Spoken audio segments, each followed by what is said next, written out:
ஒரு தப்பு நடக்குதுன்னா அதுக்கு தண்டனை கொடுத்தா மட்டும் பத்தாது, மறுபடியும் அந்த தப்பு நடக்காம இருக்கிறதுக்கு நம்ம என்ன ஆக்ஷன் எடுக்கிறோன்றது ரொம்ப முக்கியம். இவ்வளோ வருஷமா நம்ம நாட்டுல எவ்வளவோ ரேப் கேசஸ் நடந்திருக்கு.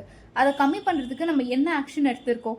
இந்த 10 வயசு சின்ன பொண்ணை கொடூரமா ரேப் பண்ணி கொலை பண்ணிருக்காங்க. இது யாரோட தப்புன்னு நினைக்கிறீங்க?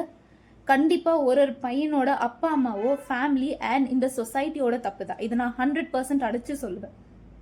சின்ன வயசுல இருந்து பொண்ணுங்களை இப்படித்தான் ரெடி ஆகணும், இப்படித்தான் ட்ரெஸ் போடணும், அப்படி பேசணும், இப்படி இருக்கணும்ட்டு எவ்வளோ சொல்லி வளர்க்குறீங்களே, எந்த பையனுக்காவது பொண்ணுகிட்ட எப்படி நடந்துக்கணும், பொண்ணுங்களை எப்படி ட்ரீட் பண்ணணும், எப்படி ரெஸ்பெக்ட் பண்ணணும்னு சொல்லி கொடுத்து வளர்க்குறாங்க. Sex education, good touch, bad டச்னு எவ்வளோ தான் சொல்லி கொடுக்கறது பசங்களுக்கு. சரி, ஓகே, ஒரு பொண்ணுக்கு தப்பான இடத்துல கை வச்சா வந்து அம்மா கிட்ட சொல்லி கொடுக்கணும்னு சொல்லி கொடுத்து, பட் அதுக்கு ஃபர்ஸ்ட் அந்த சம்பவத்தை தாண்டி அந்த பொண்ணு அம்மா கிட்ட வரணும் இல்லையா? அப்பதானே சொல்ல முடியும்.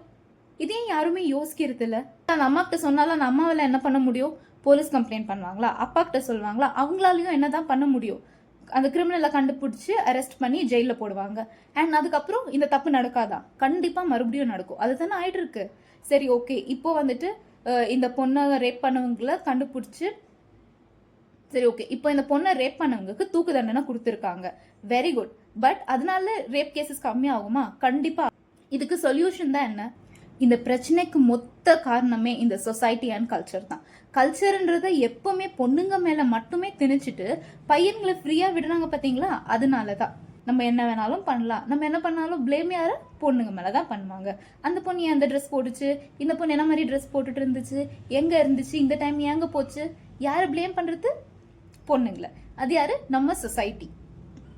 இந்த சொசைட்டி மாறுற வரைக்கும், இந்த சொசைட்டில இருக்கிற ஒவ்வொரு மைண்ட் செட்டும் மாறுற வரைக்கும் இந்த ரேப் கேசஸ் கண்டினியூ ஆகிட்டே தான் இருக்கும். எல்லா கவர்மெண்ட் கிட்டையும் நான் ரிக்வெஸ்ட் பண்ணி கேட்டிருக்கிறேன், ஸ்கூல்ல காலேஜ்ல எல்லா சப்ஜெக்ட் அண்ட் பிசிக்கல் எஜுகேஷன் மாதிரி செல்ஃப் டிஃபென்ஸ் அப்படின்ற ஒரு கிளாஸ் மேண்டேட்டரி பண்ணுங்க. எஸ்பெஷலி பொண்ணுங்க இருக்க ஸ்கூல் அண்ட் காலேஜ்ல.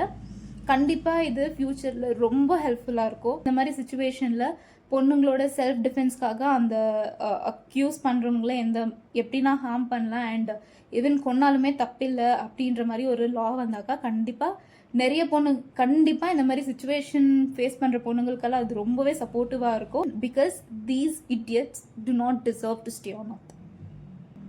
அண்ட் தயவு செஞ்சு உங்க வீட்டில் இருக்கிற பையன்களுக்கு ஒன்று சொல்லி கொடுங்க.